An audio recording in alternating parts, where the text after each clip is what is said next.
Hey, welcome back to my channel. My name is Tatiana. I'm a mentor and a business coach, and I love to inspire you to get out of your own way, to do the things that are on your heart. That is what we are all about here on this channel, and we have been doing a series every Saturday since January, all about getting out of your own way to start the stationery business.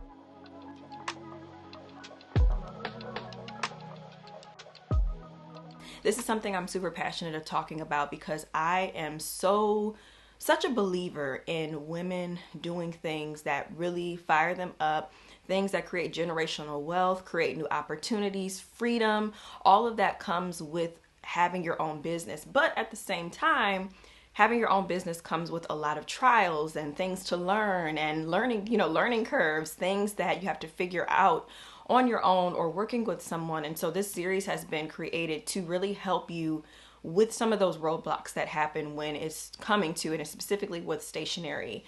I have been working with women closely one-on-one in groups and trainings, courses, and a lot of different things since 2019. And one of the things that I love to really do is just to like get real talk, really more of the mentorship side of things. And so that's what today's video is going to be.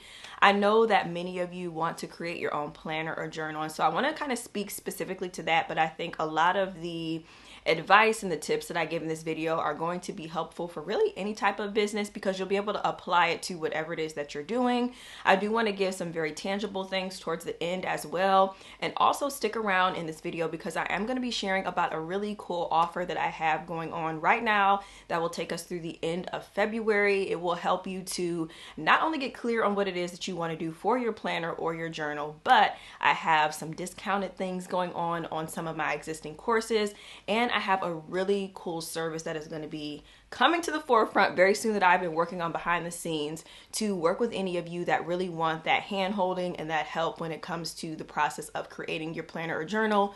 But it will be done in a very expedited time. So more information will be coming on that. There's links down below to get all the information, get on wait lists and everything, and of course check it out. But I will share a little bit more of the details about it in this video.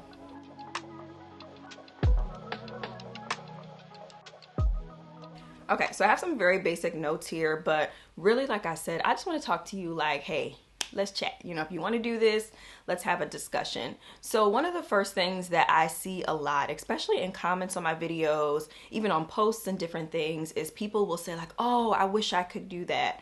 Or there's just so many people already doing it. It wouldn't even matter if I did it. And a lot of just those different kind of negative comments as far as why they feel like they're not able to do it. And so I wanted to really address that really fast. If you have been watching this series, or maybe this is the first video you stumbled upon, if you've ever had the thought of thinking that I wish I could do something, or there's already so many people doing it, the market is saturated, AI is taking over, like there's so many different things that people will say that will really just shy you away from any type of business that you want to do, on top of just the other things of life of like, I don't know how to do this, I don't have time to do this. The biggest piece of advice that I want to give you, especially around that whole like saturation and everything, is it is saturated. I have a lot of videos where I have addressed a lot of these different things, and so I will be sure to link a playlist down below, literally of just getting out of your head, okay, a getting out of your head playlist.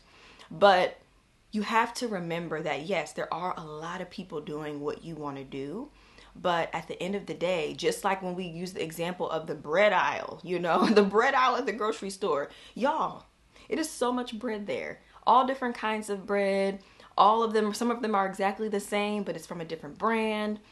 Tons and tons. I mean, it takes up almost an entire aisle. I know at my grocery store it does. And so that lets me know right there that yes, there is a need, right? There's a need and there's room for everyone. And there's still new companies coming on the scene that are creating even more bread. And it's like, we feel like we already seen it all. We feel like we've already tried it all, or you have your go-to. And so that is really where I want you to steer your focus, is that when you go to the store, you have your go-to, but other new ones come on the scene, and sometimes you might hear something and then all of a sudden you find yourself shifting or you're trying something new. And so it's the same with planners and journals. When I go to Target, for example, and I look in that area, there is almost a full aisle of journals and planners as well. It gives you a variety to choose from because there's something for everyone. So when you shift your mindset away from, oh, there's already too many people doing it, to like, no, there's room for everyone. There's something for everyone. And I might have that very thing that someone is looking for that maybe they haven't found yet. Maybe it's just like the layout is just slightly a little bit different and that resonates with that person more. You know, even with my planner, I have had feedback on it where it'll say like, I've tried planners for years and this was exactly what I needed. And my planner is fairly new. I just started it in 2020 and I'm still, you know, revamping the layout and all of those different things. And so never allow the fact that too many people are doing something to stop you. And this is literally for any area, any industry, where you can feel like you are just not going to be able to do it due to that reason. So I wanted to address that first.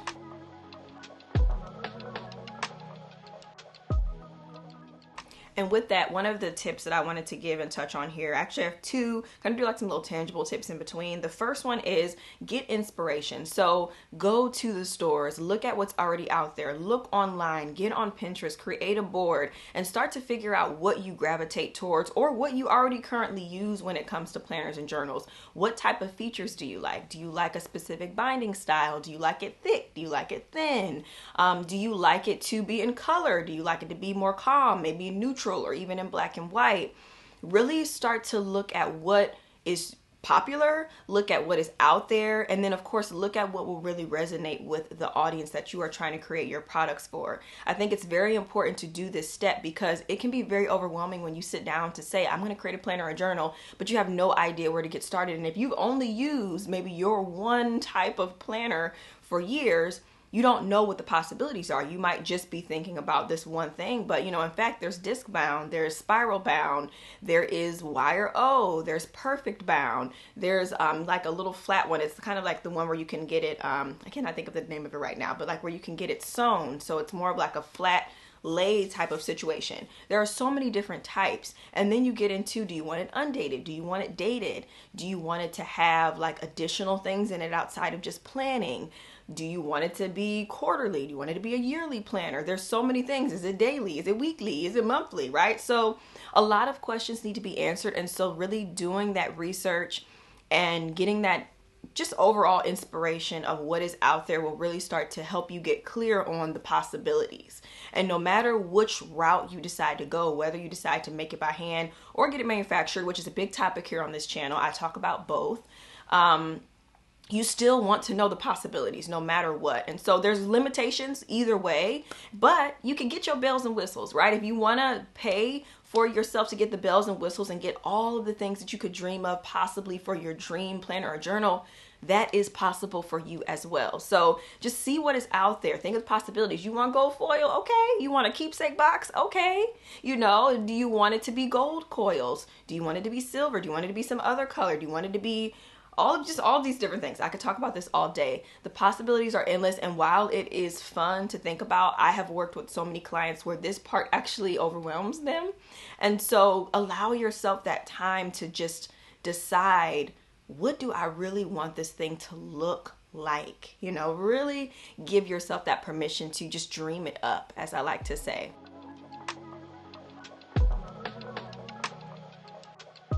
My next piece of advice for you is, as you are getting into this market, I think it is important to recognize that quality is very important. Paper specifically is very important. So when you are looking to create this, really be mindful that paper is important. You don't want to have any type of paper where like people can see through on the other side of what they're writing. You don't want that to be the case, because that is really where you can get into just a lot of different issues as far as, people complaining, right? And we don't want that. And so for me, like, my planners are handmade. So even more so, quality is very important to me. I want to make sure that I give people as much as I can, with it being made here and the materials in my home with these two hands, I want them to feel like, wow, this was not only made with love, but it was made with the best materials possible. And so I'm constantly always trying to refine my process. I'm always looking for new ways to make it better. And so for you, it should be the same thing. Like, after you create something, you put it out there, you can always be looking for ways to improve that, even if it is from the packaging standpoint, if it is from a customer service standpoint. You can always be looking for ways to improve it. You'll see over the years of companies where their products have really just blossomed and turned into something amazing over the years. And so really look at your business as that. And so while I said, like get the bells and whistles and all of those different things, you may not get all of that in the beginning. You may decide to do something a little bit more affordable, right? Or a little bit easier or tangible for you to do in this first run, but don't allow that to stop you. If you are not able to make the investment, there are different alternatives. You can look for grants. You can try a Kickstarter. You can try to raise the money. You can try to, find people that will invest in your dream. That is always a possibility. But I know for me, like, a lot of those options weren't things that I turned to in the beginning. And so I was always very much like a bootstrap type of person. I always tried to figure it out. But I knew because I was doing that, sometimes I wasn't always going to get exactly what I wanted. But that is definitely a characteristic that can help you when it comes to getting started. So when we get in our head, we're all wanting to do these things, sometimes that could be the very thing that can stop us when we realize that, okay, maybe this isn't going to go the way that I thought. Maybe it's not going to look this way. Maybe I'm not able to afford this. But that is really where I want you to take a moment to decide what are some of the things that you can say, maybe in the next run, or maybe next year I can try this, but I still want to make this happen. And so this is really me just saying that even if you're not able to get all of the beautiful things, right? The gold foil or, whatever it may be, don't allow that to stop you, because you can progress. If you look at a lot of big businesses, different companies, I know a lot of stationery companies that I personally look up to, they started with something very basic and simple, very easy to put together. And then it has turned into something so cool and amazing. I always talk about one of my favorite brands is Cultivate What Matters, which was originally Laura Casey was the name of it, I believe. And their power sheets, which is one of my favorite products, if you look at how beautiful it is now, it started off with just like printed letter pages. And then it was able to be put into a binder. And so that is so simple, something very easy to get started with, and it has turned into something so amazing. So never feel like what you are doing is not good enough, but still make it as quality as you can in that scenario. So, like if you are doing that example, like of course you're not going to use no cheap 20-pound paper that you just can find in any printer, right? Like you're going to get the best paper that you can for that situation. Keep quality in mind, but don't let it hinder you to the point where you don't get started at all, because there's a way to have quality even if it is not exactly the way that you pictured it. I kind of touched on it a little bit, but once you really know whether this is going to be dated or undated, it's a really big help. And if you're doing a journal, deciding, okay, what types of things do you want in the journal? I think layout is very important either way for whichever route you are going to go. So really taking some time to get a well thought out layout. How do you want people to navigate through this product that you're creating? How can it flow and make sense? Really draw it out. I always suggest to sketch out things, especially the page that that is going to be happening on a regular basis. Like if this is a daily planner, for example, and people are going to be constantly using that daily page, draw that out. Make sure that it makes sense. Use it yourself, even if it's what you drew out and you make copies of it. I used to do that all the time. Take some time to test out your designs. Have other people try it out. Let them have a moment to give you some feedback on what could be better. You really want to give yourself that time to make sure that you are creating something, again, that makes sense for the end user, that flows well, and that really allows them to use it in their own way. So just different things where you can start to think of how you want to lay it out and what is the most important thing you want them to get out of it. Is it more productivity? Is it more motivational? Is it journal heavy? Is it an opportunity for them to escape for a little bit and get out of their head? Really thinking about the end user will help you when you get into this layout creation. And also, whether you are designing it or not, it's really good to have a handle on what you want it to feel like, what you want it to look like, having those sketches. So even if you hand it off to a designer to help you with that, that process is going to be so much smoother because you've already articulated your vision. And then from there, that person can bring it to life, make it look more attractive and aesthetic and all of the things with the design. But it's important to know what you want because this is your product at the end of the day. You're the one selling it. You should believe in it. And so it should not just be like a random template you purchased offline unless you're able to manipulate it and really make it work for what works for you and your audience. So layout is very important. Another thing I wrote on here is really deciding like what are going to be those repeated pages, the ones that happen on a regular basis throughout your planner or journal. This could be anything from a monthly layout to a weekly layout that just happens over and over again. You really want to get those solidified in the design process. That's always something that I focus on first when I work with clients, when I'm working to help them design their planners or their journals. We always focus on, okay, what are those repeated pages? What can we do to make these flow really well? And then we can worry about kind of more of the one-time pages. Those are the ones that typically will happen at the beginning of it. And it might just be a few, just kind of like guided things on like how to use it, or maybe some prompts or different things. Like me personally, I have probably around like, I think it's like 20 pages in the beginning of my planner, something like that, where it's just something that happens one time and then everything else repeats at some point again. And so once you get those repeated pages done, the bulk of your product is already designed and created, and then you just have like these few extras that are left, right? So just something to think about and look at it a little bit differently to approach it so it won't feel so overwhelming when it's time to sit down and do this design work.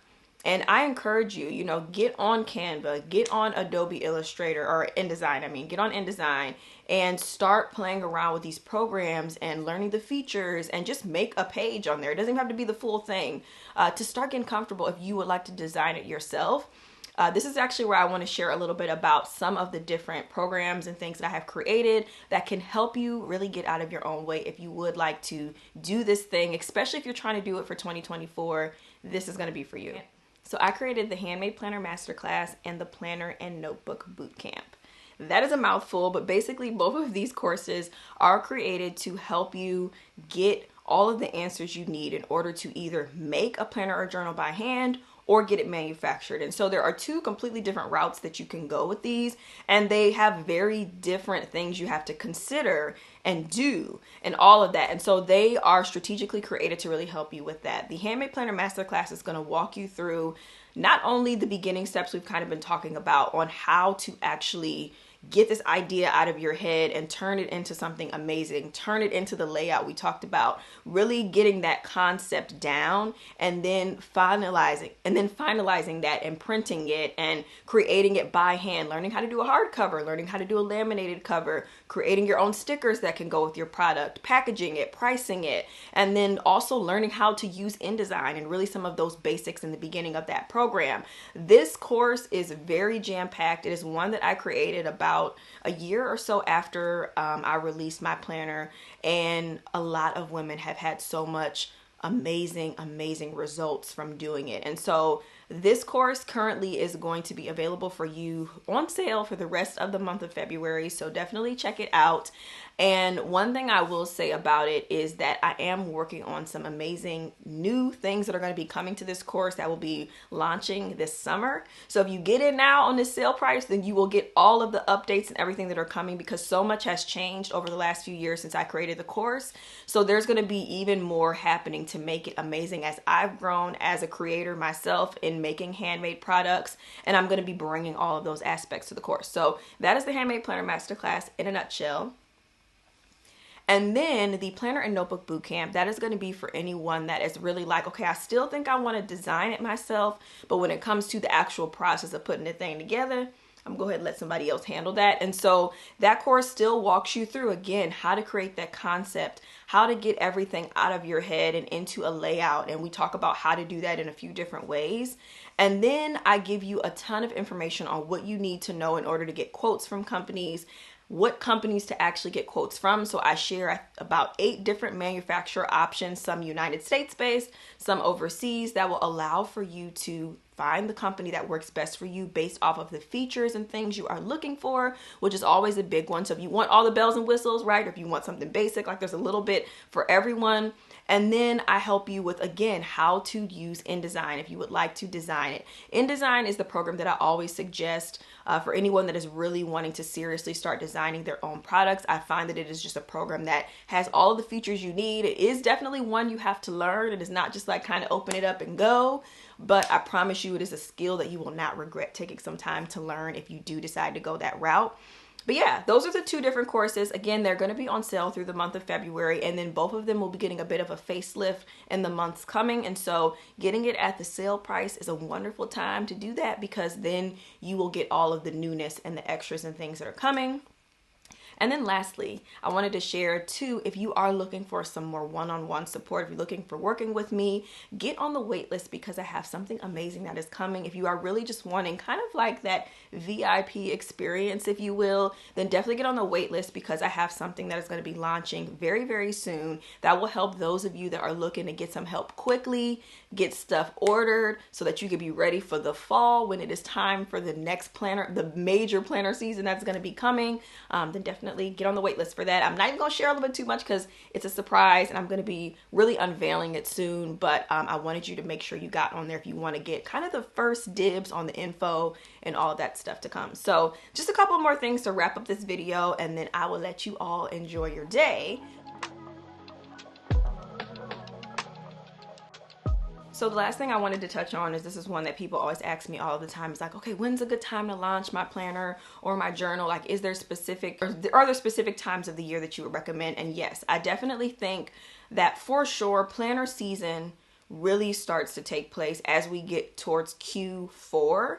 I even say if you can, try to have it together and ready to go by the end of Q3. So that would be maybe like around September, getting into early October is really where I would say you should be having stuff either available for pre-order, or, you know, whatever the case may be. Even if you don't actually start shipping it out until towards the end of Q4, that pre-order time is really important, because this allows you, first of all, depending on the reason you're doing the pre-order, everyone does it for a different reason. It may be because you are trying to get the funds that you need in order to order the products or get everything you need.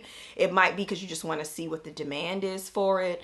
It may be because you just need time. There's a lot of different reasons for that, but the sooner that you're able to get that out there, you're able to get it in front of people that are already thinking about the next year. So even if it's a dated or an undated product, I think it's a good idea to really get in the mix and kind of be in the conversation in September if you can. It's a great time. You are always going to have people that purchase planners later within Q4 and even going into Q1. You know, you're always going to have that. And so it's not like if you miss September, then you are completely done. Like, no. But I feel like to kind of be in that first wave of people that are already starting to purchase what they want for the next year, that is the time that I would suggest. If it's undated, I also think too, don't feel like you can only launch it at that time of year though. I think that you can really launch an undated planner at any time, especially if it is one that is like a quarterly one or a 6-month one like mine or something like that. Like that can really come at any time. Another really peak time for planner season is really when people are purchasing planners for like an academic year. So that's another really big time, which usually those start around July or August. So you could really get, again, kind of in the mix, kind of right like mid-spring time. So that would be maybe like April, May, June at the latest, where you would really have, again, another pre-order or have your products available for sale so that people can do that. And I know I'm throwing out that like whole pre-order thing and stuff, and I know this is something people always ask.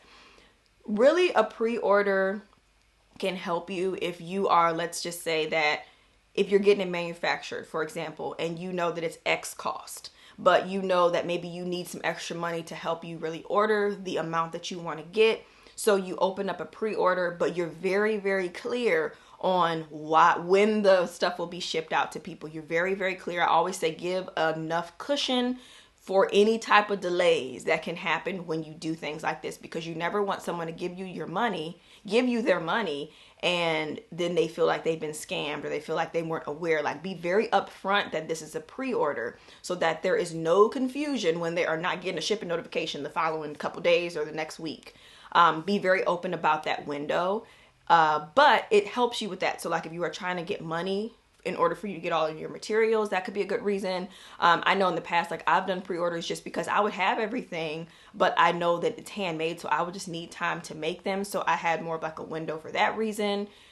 There's a lot of different reasons people will do that, but I think it is beneficial to you, especially if you do want to have that time. Now, I do think still, if you can, have some stuff already ready to go even before the pre-order, because of course, you know, they always say like under promise, over deliver. So if you're able to get stuff out sooner to people, that is never a bad thing. But pre-orders have a lot of benefits to them and they're done quite a bit. But if you already have all your products up front and you are ready to go, there's really no reason to do a pre-order at all. You can just have it ready to ship. And so as soon as people start placing orders, you're shipping them out. Of course, you know, you can manage your inventory and know exactly, you know, what you have and be prepared for that. That is something that you definitely want to make sure that you do once you have everything in, you know, checking for anything that has been damaged and all of that stuff. And I'm kind of getting all over the place because there's so much you can talk about in this subject.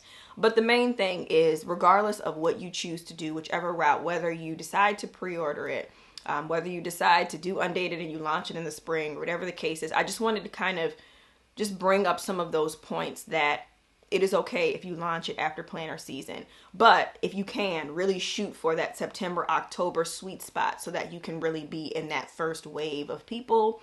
Another really great time, as I mentioned, is the spring. And I know I'm not really saying so much about journals, but I feel like journals really at any point a journal can be released. Of course, think about your audience. Like, you know, Mother's Day is coming up. That's always a great time for journals. The fall is always a great time. The New Year is always a great time for journals. You can always kind of put it in along with the holiday, like Valentine's Day just passed, a self-love, self-care type of journal. There's always, I feel like, going to be some type of holiday or some new event or something that comes up where a journal is relevant.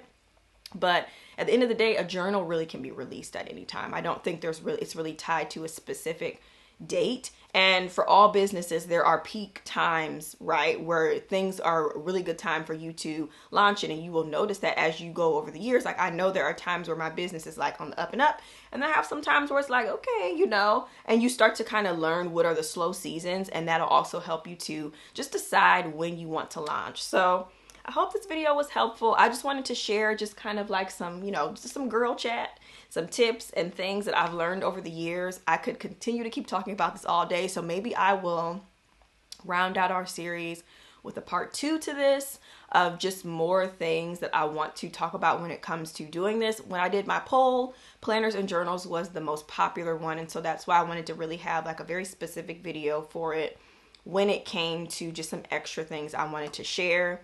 If you have any questions at all, definitely leave them down below. Definitely connect with me, get the courses, sign up for the waitlist if you want to possibly work together. And then also check out my membership as well, because it has been so much fun. We are coming up on almost a year of the membership. I absolutely love it. The ladies inside are amazing. We get together multiple times a month. It is a supportive community. I'm there to help you every step of the way. And I love, love, love coaching. I love being able to help those light bulbs come on and give you the ideas, give you the fill in the gaps that you are looking for. Like, it's so good. And so I just wanted to share that with you. But yeah, thank you so much for watching my video. I will see you all in the next one. And yes, remember, get out of your own way, okay? You are the one stopping yourself. And at this point, there is no excuse. The time is now. So comment down below, the time is now. And I will see you in the next video. Bye.